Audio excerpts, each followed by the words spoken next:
வாசல் வரும் திருநங்கைகள்.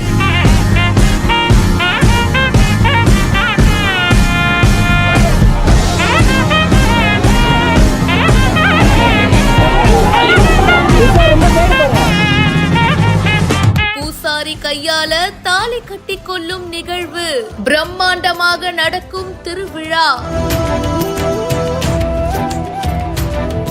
கூவாகம் கூத்தாண்டவர் கோவில்ல சித்திரை திருவிழா கொண்டாடப்பட்டு வருது. இந்த வருஷத்துக்கான சித்திரை திருவிழா 29ஆம் தேதி கொடியேற்றத்துடன் தொடங்கி விழாவுடைய முக்கிய நிகழ்வுகள்ல ஒன்னான தாலி கட்டி கொள்ளும் நிகழ்வு இப்போ நடந்துட்டு இருக்கு. இந்தியால இருக்கிற பல்வேறு மாநிலங்கள்ல இருந்து வந்திருந்த திருநங்கைகள் வளையல், பூ, புது உடை இதெல்லாம் போட்டுக்கிட்டு தங்களை மணப்பெண் கோலத்துல அலங்கரிச்சுக்கிட்டாங்க. அரவணை கணவனா ஏத்துக்கிட்டு பூசாரி கையால தாலியும் கட்டிக்கிட்டாங்க. அதுக்கப்புறமா இரவு முழுவதும் கும்மி அடிச்சு ஆடி பாடி மகிழ்வாங்க.